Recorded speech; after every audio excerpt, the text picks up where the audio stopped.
ಎಲ್ಲರಿಗೂ ನಮಸ್ಕಾರ. ಮೀನ ರಾಶಿಗೆ ದೇವರು ಕೊಟ್ಟಿರುವಂತಹ ಭಯಂಕರವಾದಂತಹ ವರಗಳು ಯಾವ್ಯಾವುದು ಎನ್ನುವುದರ ಬಗ್ಗೆ, ಮೀನ ರಾಶಿಯವರಿಗೆ ಯಾವೆಲ್ಲ ಸ್ವಭಾವ ಇರುತ್ತದೆ ಎಂಬುದರ ಬಗ್ಗೆ ಈ ವಿಡಿಯೋದಲ್ಲಿ ನಾನು ನಿಮಗೆ ಹೇಳ್ತಾ ಹೋಗ್ತೀನಿ, ಬನ್ನಿ. ಅದಕ್ಕೂ ಮುನ್ನ ನೀವೇನಾದರೂ ಮೀನ ರಾಶಿಯವರಾಗಿದ್ದರೆ, ದೇವರು ಮತ್ತು ಜ್ಯೋತಿಷ್ಯ ಶಾಸ್ತ್ರವನ್ನು ನಂಬುವುದಾದರೆ ಈ ವಿಡಿಯೋಗೆ ಈಗಲೇ ಒಂದು ಲೈಕ್ ಕೊಡಿ ಮತ್ತು ತಪ್ಪದೇ ನಮ್ಮ ATV ಕರ್ನಾಟಕ ಯೂಟ್ಯೂಬ್ ಚಾನಲನ್ನು ಸಬ್ಸ್ಕ್ರೈಬ್ ಮಾಡ್ಕೊಳ್ಳಿ.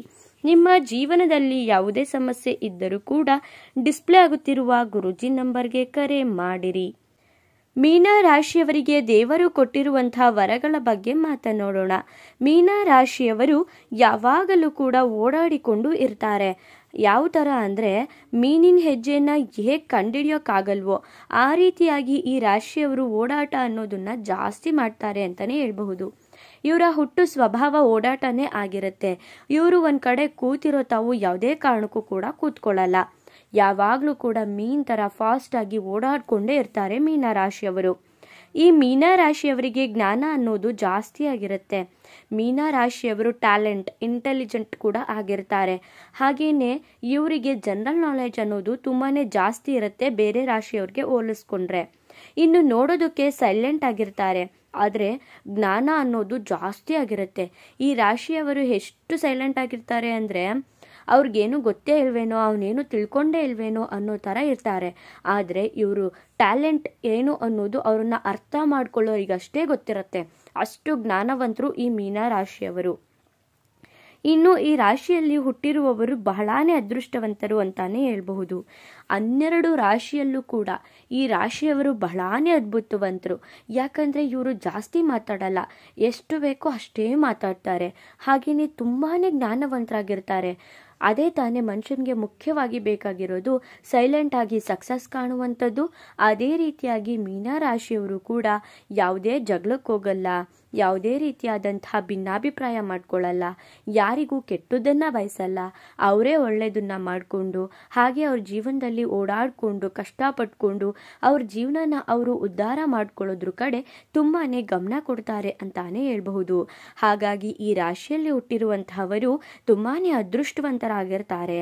ಇನ್ನು ಮೀನ ರಾಶಿಯವರಿಗೆ ಎಲ್ಲ ರೀತಿಯಾದಂತಹ ಯೋಗಗಳು, ಭೋಗಗಳು ಅನ್ನೋದು ಸಿಗುತ್ತೆ.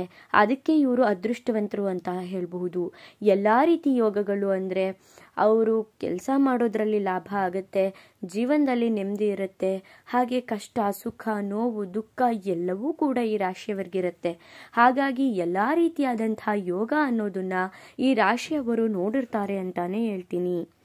ದಾಂಪತ್ಯ ಜೀವನ ಅನ್ನೋದು ಈ ರಾಶಿಯವರಿಗೆ ತುಂಬಾ ಚೆನ್ನಾಗಿರುತ್ತೆ.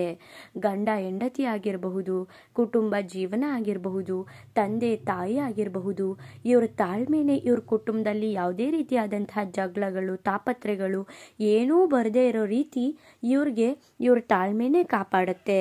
ಹಾಗಾಗಿ ಗಂಡ ಹೆಂಡತಿ ನಡುವೆ ಸಾಮರಸ್ಯ ಅನ್ನೋದು ಚೆನ್ನಾಗಿರುತ್ತೆ. ಯಾವಾಗಲೂ ಗುದ್ದಾಟ ಮಾಡೋದು, ಜಗಳ ಆಡೋದು ಈ ಥರ ಏನೂ ಇರೋದಿಲ್ಲ.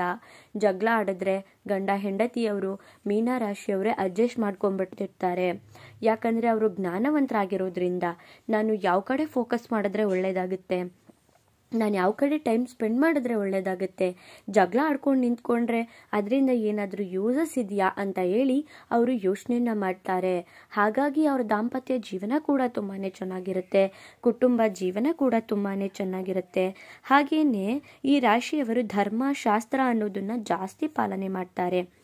ಧರ್ಮಶಾಸ್ತ್ರ, ನನ್ನ ಧರ್ಮಕ್ಕೆ ನಾನು ಏನಾದರೂ ಒಳ್ಳೇದು ಮಾಡಬೇಕು, ನಾನು ಯಾರಿಗೂ ಕೂಡ ಕೆಟ್ಟದ್ದನ್ನು ಬಯಸಬಾರ್ದು, ಶಾಸ್ತ್ರಗಳನ್ನ ಫಾಲೋ ಮಾಡಬೇಕು. ಈಗ ಏನಾದರೂ ಒಂದು ಹಿರಿಯರು ಒಂದು ಶಾಸ್ತ್ರ ಸಂಪ್ರದಾಯನ ತಂದಿದ್ದಾರೆ ಅಂತ ಹೇಳಿದ್ರೆ ಅದು ನಮ್ಮ ಒಳ್ಳೆಯದಕ್ಕೆ ಆಗಿರುತ್ತೆ ಅಂತ ಹೇಳಿ ಈ ರಾಶಿಯವರು ಶಾಸ್ತ್ರ, ಸಂಪ್ರದಾಯ, ದಾನ, ಧರ್ಮ ಅನ್ನೋದನ್ನ ಅತಿ ಹೆಚ್ಚಾಗಿ ಮಾಡ್ತಾರೆ. ಹಾಗಾಗಿ ಈ ರಾಶಿಯವನ್ನ ಸಮಾಜದಲ್ಲಿ ಉತ್ತಮ ರೀತಿಯಿಂದ ನೋಡ್ತಾರೆ ಅಂತ ಹೇಳ್ಬೋದು. ಇನ್ನು ದಾನ ಧರ್ಮ ಮಾಡೋದರಲ್ಲಿ ಈ ಮೀನ ರಾಶಿಯವರು ಎತ್ತಿದ ಕೈ ಅಂತಾನೆ ಹೇಳ್ಬೋದು. ದಾನ ಧರ್ಮ, ಯಾರಾದರೂ ಸ್ವಲ್ಪ ಕಷ್ಟದಲ್ಲಿದ್ದಾರೆ ಅಂತ ಗೊತ್ತಾದರೆ ಸಾಕು ಮೀನ ರಾಶಿಯವರು ಕರ್ಗೋಗ್ತಾರೆ. ಆ ರೀತಿ ಮನೋಭಾವ ಉಳ್ಳುವಂತಹ ವ್ಯಕ್ತಿಗಳಾಗಿದ್ದಾರೆ ಈ ಮೀನ ರಾಶಿಯವರು. ಯಾರಿಗಾದರೂ ಕಷ್ಟ ಅಂದರೆ ಸಾಕು ಅವರು ಬೇಗ ಮರಗ್ಬಿಡ್ತಾರೆ. ಹಾಗೆಯೇ ರೋಡಲ್ಲಿ ಯಾರಾದರೂ ಅಸಹಾಯಕರಿದ್ದರೆ ಅವ್ರಿಗೂ ಕೂಡ ಸಹಾಯ ಮಾಡ್ತಾರೆ. ಅದಕ್ಕೋಸ್ಕರ ಇವರಿಗೆ ಎಲ್ಲ ರೀತಿಯಾದಂಥ ಯೋಗಗಳು ಭೋಗಗಳು ಅನ್ನೋದು ಲಭಿಸುತ್ತೆ. ಇವರು ಯಾರಿಗಾದರೂ ನಾನು ತೊಂದರೆ ಮಾಡಿದ್ರೆ ಅದರಿಂದ ನನಗೂ ತೊಂದರೆ ಆಗುತ್ತಪ್ಪ ಅಂತ ಯೋಚನೆ ಮಾಡಿಕೊಂಡು ಅವ್ರ ಜೀವನದಲ್ಲಿ ಅವರು ಸೈಲೆಂಟ್ ಆಗಿ ಇರ್ತಾರೆ. ಆದರೆ ಒಳ್ಳೆಯದನ್ನ ಮಾಡೋಣ, ಬೇಡ ಅಂದರೆ ಬೇಡ, ಯಾರಿಗೂ ಕೆಟ್ಟದ್ದನ್ನು ಮಾಡೋದು ಬೇಡ ಅನ್ನೋದು ಈ ರಾಶಿಯವರ ಧ್ಯೇಯ ಆಗಿರುತ್ತೆ. ಇನ್ನು ಈ ರಾಶಿಯವರಿಗೆ ಮನಸ್ಸು ಚಂಚಲತೆ ಅನ್ನೋದು ಜಾಸ್ತಿ ಇರುತ್ತೆ. ಇವ್ರ ಮನಸ್ಸು ಹೇಗಿರುತ್ತೆ ಅಂದರೆ ಒನ್ ಟೈಮ್ ಯೋಚನೆ ಮಾಡೋ ಥರ ಇನ್ನೊಂದು ಟೈಮು ಈ ರಾಶಿಯವರು ಯೋಚನೆ ಮಾಡಲ್ಲ. ಚಂಚಲತೆ ಅನ್ನೋದು ಜಾಸ್ತಿ ಇರುತ್ತೆ. ಯಾವುದೇ ವಿಚಾರದಲ್ಲಿ ನಿರ್ಧಾರ ತಗೋಬೇಕಾದ್ರೆ ನಾನು ಹಿಂಗೆ ತಗೊಳ್ಳ ಅಂತ ಅವರು ಕರೆಕ್ಟಾಗಿ ಪರ್ಫೆಕ್ಟಾಗಿ ಅವರು ಮನಸ್ಸಲ್ಲಿ ಚಂಚಲ ಅನ್ನೋದನ್ನು ಜಾಸ್ತಿ ಇಟ್ಕೊಂಡಿರೋದ್ರಿಂದ ಅವರು ನಿರ್ಧಾರನ ಸ್ವಲ್ಪ ಚಂಚಲತೆಯಿಂದನೇ ಮಾಡ್ತಾರೆ. ಇನ್ನು ಈ ರಾಶಿಯವರಿಗೆ ದ್ವಿಸ್ವಭಾವ ಜಾಸ್ತಿ ಅಂತಾನೆ ಹೇಳ್ಬಹುದು. ಹೇಳಿದ್ನಲ್ಲ, ಒಂದು ಸಲ ಈ ಥರ ಯೋಚನೆ ಮಾಡಿದ್ರೆ ಇನ್ನೊಂದು ಸಲ ಇನ್ನೊಂದು ಥರ ಯೋಚನೆ ಮಾಡ್ತಾರೆ. ಆ ರೀತಿ ಯೋಚನೆ ಮಾಡೋದ್ರಿಂದನೇ ಇವ್ರಿಗೆ ಮೈನಸ್ ಪಾಯಿಂಟ್ ಆಗಿರುತ್ತೆ ಇವ್ರ ಜೀವನದಲ್ಲಿ. ಇವ್ರ ಕುಟುಂಬನ ತುಂಬಾ ಚೆನ್ನಾಗಿ ನೋಡ್ಕೋತಾರೆ ಈ ರಾಶಿಯವರು. ಕುಟುಂಬದಲ್ಲಿ ಯಾವುದೇ ರೀತಿಯಾದಂತಹ ಕಲಹನ ಮಾಡ್ಕೊಳ್ಳಲ್ಲ. ನನ್ನ ಕುಟುಂಬನೇ ಫಸ್ಟ್ ಅಂತ ಪ್ರಿಫರೆನ್ಸ್ ಕೊಡ್ತಾರೆ. ಆ ರೀತಿಯಾಗಿ ಇವ್ರ ಕುಟುಂಬದಲ್ಲಿ ಯಾವುದೇ ರೀತಿಯಾದಂತಹ ಜಗಳ ಅನ್ನೋದು ತೀರಾ ಕಡಿಮೆ ಇರುತ್ತೆ. ಈ ರಾಶಿಯವರು ಬೇಗ ಎಲ್ಲರನ್ನು ಕೂಡ ನಂಬಿಡ್ತಾರೆ, ಹಾಗೆ ನಂಬಿ ಮೋಸ ಕೂಡ ಹೋಗ್ತಾರೆ. ಇವರು ಈಸಿಯಾಗಿ ಎಲ್ಲರೂ ನನ್ನವರೇ ಅಂತ ತುಂಬಾ ನಂಬಿಡ್ತಾರೆ. ಆದರೆ ಈ ರೀತಿಯಾಗಿ ನಂಬೋದ್ರಿಂದ ಇವ್ರ ಜೀವನದಲ್ಲಿ ಇವರಿಗೆ ಆ ನಂಬಿಕೆ ದ್ರೋಹ ಅನ್ನೋದನ್ನ ಇವ್ರ ಜೊತೆಲಿರೋರೇ ಮಾಡ್ತಾರೆ. ಇವರು ತುಂಬ ನಂಬ್ತಾರೆ ಅಂದರೆ ಯಾರೇ ಸಿಗಲಿ ಅವ್ರೇನಾದರೂ ಚೆನ್ನಾಗಿ ಮಾತಾಡ್ಸಿದ್ರೆ ಸಾಕು, ಅವರನ್ನು ವೇಗವಾಗಿ ನಂಬಿಡ್ತಾರೆ. ಹಾಗೆಯೇ ಅವರೇ ಇವರಿಗೆ ನಂಬಿಕೆ ದ್ರೋಹ, ಮೋಸ, ವಂಚನೆ ಎಲ್ಲನೂ ಕೂಡ ಮಾಡಿ ಹೊರಟೋಗ್ತಾರೆ. ನಿಮ್ಮ ಸ್ನೇಹಿತರ ಜೊತೆಗೆ ಸುತ್ತಾಟ ಅನ್ನೋದನ್ನ ಈ ರಾಶಿಯವರು ಜಾಸ್ತಿ ಮಾಡ್ತಾರೆ. ಮೀನ ರಾಶಿಯವರು ಮೊದಲೇ ಓಡಾಟ ಮಾಡೋದು ತುಂಬಾ ಜಾಸ್ತಿ ಇರೋದರಿಂದ ಇವ್ರ ಫ್ರೆಂಡ್ಸು ಯಾರಾದರೂ ಸ್ವಲ್ಪ ಮಾತಾಡಿದರೆ ಸಾಕು, ಯಾರಾದರೂ ಫ್ರೆಂಡ್ಸ್ ಆದರೆ ಸಾಕು, ಈ ರಾಶಿಯವರು ಓಡಾಟ ಅನ್ನೋದನ್ನ ಜಾಸ್ತಿ ಮಾಡ್ತಾರೆ. ಅವ್ರ ಕೆಲಸಗಳನ್ನ ಬಿಟ್ಟು ಫ್ರೆಂಡ್ಸ್ಗಳ ಜೊತೆ ಜಾಸ್ತಿ ಓಡಾಟ ಮಾಡ್ತಾರೆ. ಅಷ್ಟು ಇವರು ಕುಟುಂಬಕ್ಕೆ ಅಥವಾ ಯಾರಾದರೂ ಪರಿಚಯ ಆದರೆ ಅವರನ್ನು ನಂಬಿಡ್ತಾರೆ. ಹಾಗೆಯೇ ಅತಿ ಹೆಚ್ಚು ಖರ್ಚು ಅನ್ನೋದು ಈ ರಾಶಿಯವರಿಗೆ ಜಾಸ್ತಿ ಇರುತ್ತೆ. ಇವಾಗ ಓಡಾಟ ಜಾಸ್ತಿ ಮಾಡ್ತೀವಿ ಅಂದರೆ ಖರ್ಚು ಕೂಡ ಜಾಸ್ತಿ ಇರುತ್ತಲ್ವಾ. ಹಾಗಾಗಿ ಈ ರಾಶಿಯವರು ತಮ್ಮ ಖರ್ಚುಗಳ ಬಗ್ಗೆ ನಿಯಂತ್ರಣ ಅನ್ನೋದನ್ನ ಇಟ್ಕೋಬೇಕು.